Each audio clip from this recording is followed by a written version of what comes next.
we see that today, at the advent of globalization and the 21st century, we see global alliances forming all over countries like Latin America, countries like the United States, countries in the East, in Asia. And now we see that there are so many bubbling issues in the EU, like so many divisions when it comes to finances, when it comes to politics. So we're saying that the stance that should be taken in this debate is either you are in it or you're just going to fail. So we think that these countries should come and really forge this commonality that they share. They should really forge this governance, this economic prosperity that they all desire to achieve, and put aside all differences or embrace those differences at the least, and come together and work together under a common bearer, which is the European superstate of a federal state, the European federal state. Let me give you a little bit of background, right? We see the most pressing issue is the financial crisis, or the national banking crisis that has been exposed fundamentally by the fundamental weaknesses of the EU itself, right?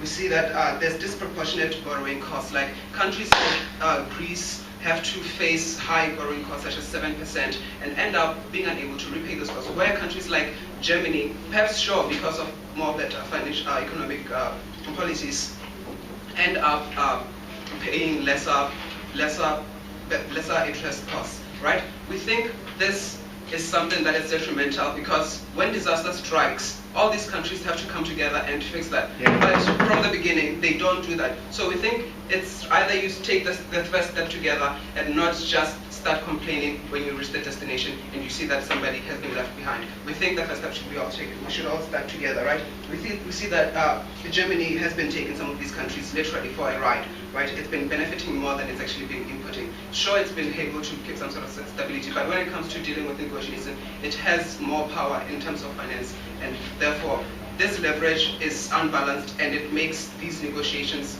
very hard to pull through. We see that it takes like years, like 2 years, to deal with simple banking debt crises, right? But what are the other agency factors? We see that there's a rise of new global players such as China, India, and Brazil, and this risks marginalizing Europe as an economic global power, not just economic but political as well. And we also see that neighboring Arab countries are struggling to become democratic. They need a role model within that region. They need EU to guide them. They need EU to lead. And for EU to lead, it needs to have a unified voice. It needs to have a European superstate.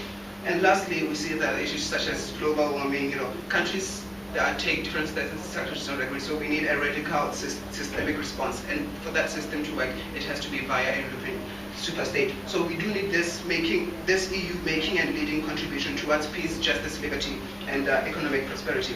What is our model? Sure, there's going to be, on the first level, there's going to be laws of national vetoes, like there's going to be a common federal government.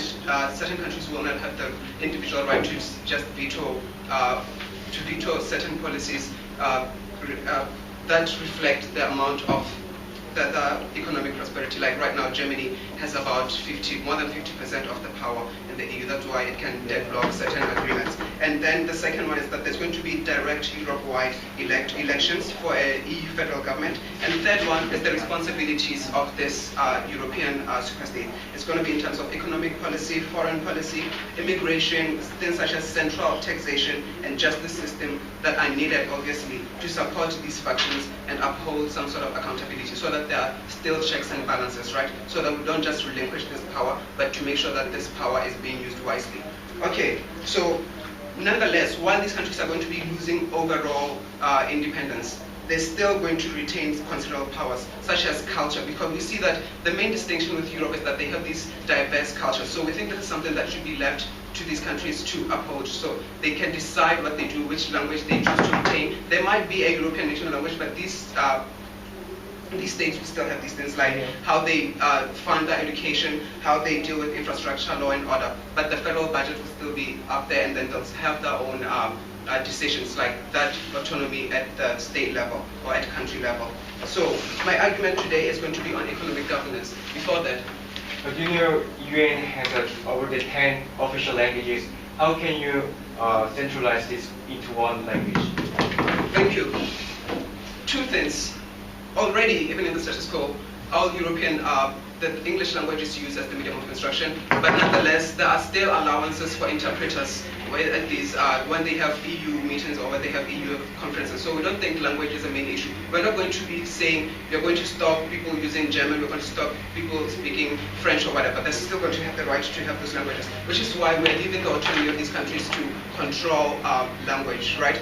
So we see that you have flourishing states such as Switzerland, but they still speak French, they still speak German, they still speak so many different languages. First, economic governance. So on the first level, I'm going to talk about, or before that, our team split is as follows, right? I'm going to be talking about economic governance, and my second speaker is going to come here and tell you about internal affairs. Firstly, how does like issues of immigration and management of common borders, and then she's going to talk about external affairs, right? Like how we can become an important negotiating and trading partner in the global stage, and the build-up of a European foreign security and defense policy, especially given that their proximity to the Arab states.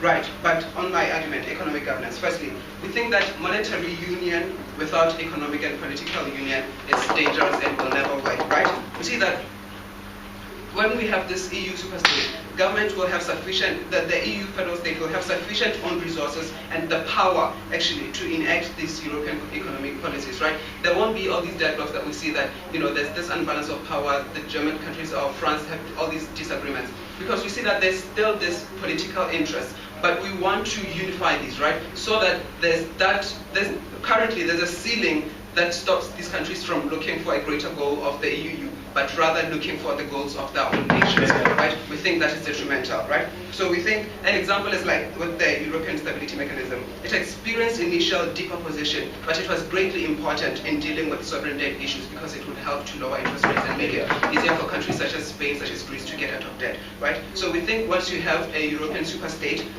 these issues are addressed with more unified political and economic interests, right? But secondly, we say that they might ask the question that members might become lags, but we think members will still need to improve national finances, right?